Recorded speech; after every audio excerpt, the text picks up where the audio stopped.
I think there's a few answers, a few components again to your question there. Number one, the whole Mount Gox thing. I think it's a great thing, and I think it's a really bad thing. So it depends again on your perspective and how you look at it. Whilst I do feel sorry for people who've lost money on there and lost Bitcoin on there, you've got to take a step back and ask yourself, you've basically taken an asset that you've got and just put it down somewhere. You know, have you checked who owned it? Have you checked who these people are? What assets they are? So I think it's a very good lesson for people. And this is not just Bitcoin, it's everything. You know, if you're doing business on a website online, I mean, it's part of our lives now. And that's a massive education thing. Many people would just, oh, there's a website, so let me go and start using it. You know, you've got to go and look, is there an About Us page? Is there a telephone number I can call?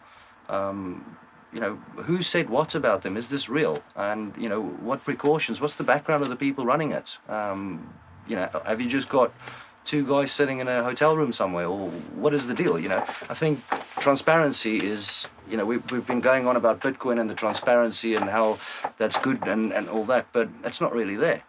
You know, a lot of the inside guys, like, we know who the owners of X, Y, and Z is, but if you go and talk to half the people who operate on some of the bigger exchanges, they've got no idea who owns it. They've got no idea where they are, never mind who owns it. And I think that's a wake-up call. You know, you want the power to control your own assets, but then, you know, I'm being silly if I give you that power and you can't handle that power. So there's two things. There's being able to give people the power to make their own decisions, but also making sure that they qualify to make their own decisions. And maybe not qualified, but that they have the level of understanding and education and helping them out. What we've, in relating to the question on what we've done, I mean, this is not 100% sure, I'm not 100% sure of it, but I've not seen any other exchange in the world that have full contact details of the guy who owns it. You know, I've actually went and set up the exchange. My head office is in the town I was born in, which is like 2 hours from Johannesburg. So it's not a great place to be from a business perspective, but, you know, I want to put back into where I came from. And, you know, our offices I actually put on a property that I own. So it's mine. It's not an office somewhere that I can just go and pack up and run away. So I've taken an approach of being open and being sort of, this is who I am, this is what I do. If you've got problems, come to me. I can't run away even if I wanted to.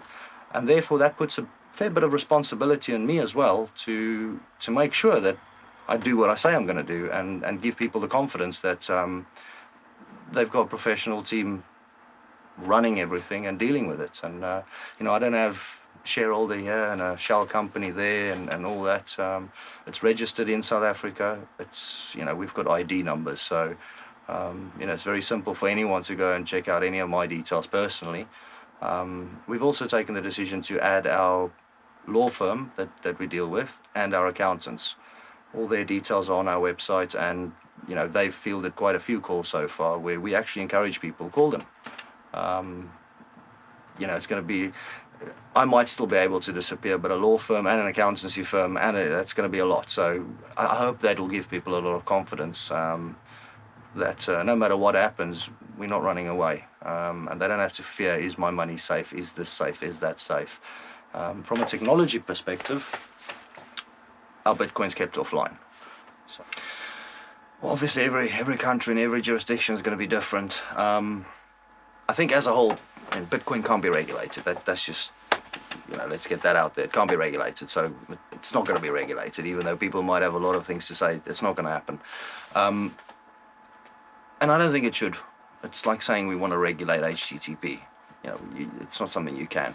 What I do think is necessary, and I don't know exactly how that should work, and there's quite a lot of people working on it, and if I'm sort of thinking straight forward about South Africa and Africa for that matter, it's a slightly different approach where you sort of go and see if it works, and if the right people are involved and the right people are doing it, then naturally a system gets built out of that and regulation will come.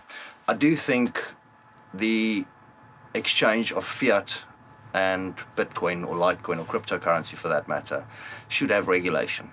There should be regulation on how people are allowed to manage other people's money and assets. That should be there.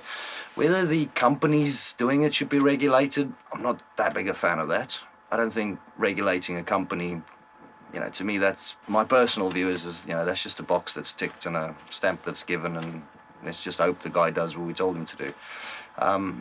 I personally would prefer a model of individuals being regulated. So a lot more the way that the casino industry works, where the casino and online casino will be regulated, but key staff, key personnel in that company need to be licensed or need to be regulated or whatever the case might be. I would much rather have our exchange in South Africa operating under a system where I had to go and get myself regulated or myself licensed, so that any user or any client, it's not a company, it's not a shell somewhere. There's an individual behind it and there's somebody responsible, and there will be consequences if that person doesn't act in the way they should be acting, whatever that regulation might be. I'm really for that. I really think that is, I really think that's something, because then you've got a real life person there, and then that guy has to act in a certain way. Yeah, I think that's the way it's got to go. And this is, again, one of the reasons why I really, really think it's a good idea for individuals to be licensed. If you want to be a doctor, you've got to get a license. And that's the kind of thing I'd expect. That's the kind of effect that I'd like to see. I'd like to see, if you want to be a lawyer, you've got to have a license. You've got to be accepted to be a lawyer. You can't just be anyone and just go, oh, well, I've got a law practice, here we go. And I think Bitcoin should be seen like that. And yeah, that to me that's the key thing. If we can achieve a point where individuals can be said, listen, all right, you're responsible for something, you're in charge, anything goes wrong, we're coming for you. Because it's just too easy. Look at the guy in Australia who, again, he was a kid, didn't have experience, and I don't know how many Bitcoins were stolen from him, but it was like $1 million or something, and that's other people's assets, it's not his. I don't want to be seen like that. I'd rather make less money and know that everything is safe and people are happy. Because without the customers, technology's not worth anything. I mean, yeah, that's a long story. Basically, I think that it's just been blown out of proportion a bit, and people have sort of read too much into some things and too little into others. It's very simple. Switchless is a company run by a South African guy, Marcus Swanepoel. They provide fiat systems, or he's been involved in providing fiat payment systems and processing systems to financial institutions. He's looked at the Bitcoin, he's looked at the Bitcoin opportunities. He went and bought the other exchange in South Africa, and he's obviously got the right technical connections and the right the right people that he knows. He's been running, or Switchless have been running a project internal with Standard Bank, and it is what it is. There's, if you understand project management methodologies or business development or the software development life cycle, Standard Bank's not going to wake up today and say, listen, we want a new product, let's get these guys, and tomorrow we're going to go and install it. That's not how it works. I think what really needs to be taken out of this whole Standard Bank thing is, you've got the biggest bank in Africa that have gone to a professional company and said, we want to understand this. We want to know what's going on here. Now, the message I'm getting from that is the biggest bank in Africa have got their eye on cryptocurrency. Something will happen somewhere down the line, whether it's them going and putting it in their own wallet. Even if they announce today that they're going to do it, that won't happen for at least 18 months. Because there's a lot of development that needs to go through. There's a lot of regulatory stuff. There's a lot. So I think it's a phenomenal sign. It's a great message. I don't think Standard Bank are going to go and open a Bitcoin exchange tomorrow, because why would they? They could just buy the other one or buy ours. So I don't think that's the route things are taken. The main thing I would take from that message is that you've got fairly competent big companies in Africa playing around and seeing what's going on. If you phone Standard Bank now and ask to speak to their PR people, they're not going to know anything about it.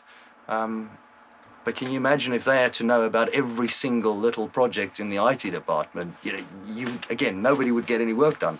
So I think it's a great thing. I think Marcus, the guys from the other exchange, Bitex, honest guys. As far as I can tell, they're doing a good thing. They're working hard at it. They've got good contacts, and yeah, I wouldn't read too much into any specific issues. It's a process. It's happening. I highly doubt, even though there's been an official statement that they said they're not going to do it. I highly doubt that they're just going to go, oh, we'll try this and shelve it, and there we go. Those conversations are going to continue. Different things are going to keep happening. There's another one of the banks in South Africa that is also doing a similar thing. They're not going as far as getting external people involved, but they're building their own little things. They're understanding what's going on. So I think the big message again is African banks are, they see something, they go and do it.